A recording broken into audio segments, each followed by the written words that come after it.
Hello everyone, I'm RIOT Scruffy and I'm the lead gameplay designer for League of Legends. I wanted to share with you today some of our goals and thought process behind this year's preseason and what we intended with our changes to the item system. At the high level, we wanted this preseason to upgrade and improve the item system from top to bottom, look at every aspect of the system, and try to make it the best that it can be. So to start, we imagined what the perfect item system would be in a game like League and how our old system stacked up to it. We came up with 5 values that we thought were the ideal item system, and we measured ourselves against them to see what we needed to improve. Number 1, items provide power for snowball and high moments. It's impossible to have that carry game without the item system. We think we're actually doing quite well on this before, and this was something we wanted to maintain, not change.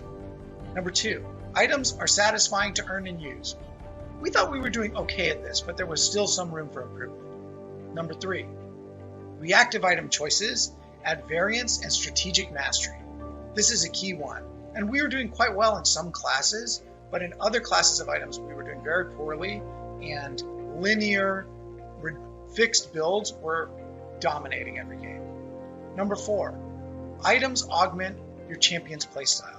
This is another one where we were doing okay in some cases, where iconic items like Trinity Force felt perfectly matched for champion kits like Aurelia. But many other champions felt like they were lacking the perfect item, and so there was room for improvement. And number 5, the item system is intuitive. This allows new players and veterans to bring their friends into the game and eventually climb the mountain of mastery, but not be overwhelmed at the start.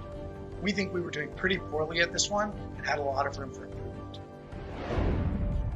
So after understanding our goals and how far away from them we were, we understood what we needed to do for this year's preseason. We had 5 main goals that we were trying to hit. Number 1, strategic decisions are meaningful and accessible to all players every game. The item system is unique in that it lets you adapt your purchases to each unique game, depending on the enemies and who is doing well and poorly. We wanted to really maximize the value of the system. Number 2, item builds give players new, exciting ways to master their champions.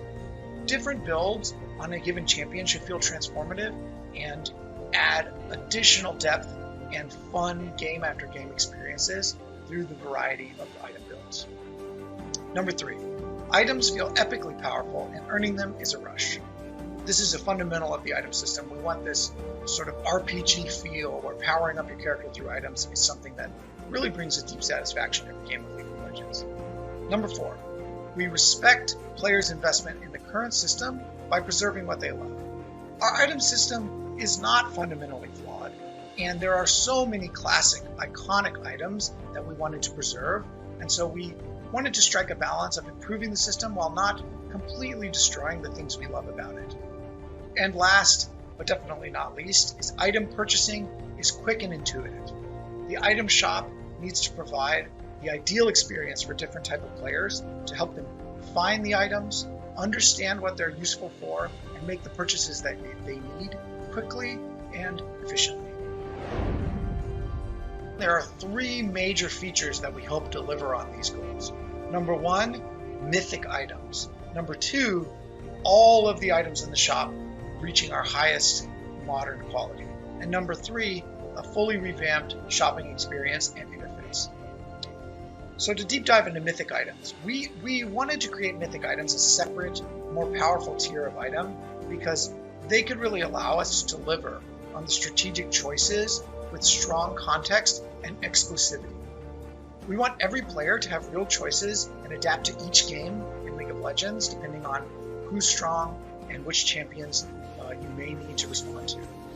The Mythic passive as well grants stats to future legendary items, and this is a clever way to allow us to make these items build defining without them becoming an overpowered first item that snowballs the game. In the second feature, when we were looking to make all of the items modern quality, we examined every single item in the shop to make sure they had a unique and clear purpose, they were satisfying, and healthy for the game. This led to many small changes to items and a few new additions to fill gaps where we think a different class or type of champion was missing something that they should have in the system. The last and very major overhaul was the upgraded shopping experience. At a high level, with the interface design and the art, we wanted to improve the usability and clarity for all of the different types of players that use the shop. The upgraded art style provides a clean background to help your eye focus on the item art and find the items that you're looking for. Recommended items are meant to provide less experienced players a more guided experience. They will also teach players about the strategy and choices of each item with the recommendations based on your game. The all-item system is organized for faster browsing for expert players.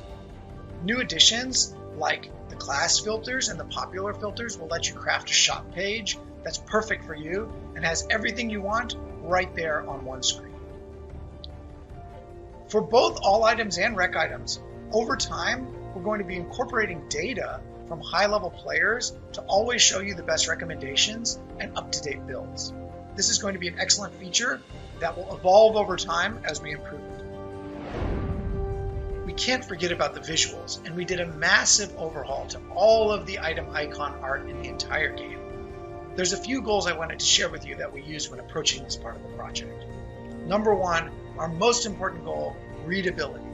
Every item icon needs to have a distinct silhouette and color palette so that they're instantly recognizable in the shop, the inventory, the scoreboard, or wherever you may need to see them and quickly know what you or an enemy has in their inventory. Number two, gameplay match.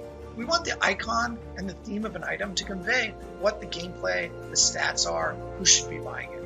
So you would naturally expect a bow to be a marksman item, or a piece of heavy plate armor to be a tank item. Number three, the art quality.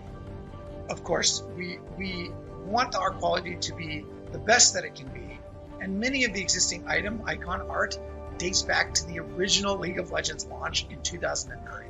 Our art team has refined and developed our art craft and art style so much since then. We want to bring each item to life with a more polished and beautiful render than ever before. Number four is familiarity. Good change is good, but unnecessary change is bad for the game and can really feel jarring for players that have spent so much time learning the previous icons. So we hope that most of the new icons are immediately recognizable to you if you were familiar with the old style and shapes. And the last is theme and IP. We want to use the opportunity to make these powerful items fit into our lore and even deepen it. The world of Runeterra is rich, and we want every item to feel like it's matching the shapes and materials and craftsmanship of the regions in Runeterra. With these goals in mind, some of the existing items only needed small changes to meet our goals, where a few needed bigger changes and a very few needed a complete new theme. For example, Nashor's Tooth, where we wanted it to match the thematic of Baron Nashor, the gigantic void creature.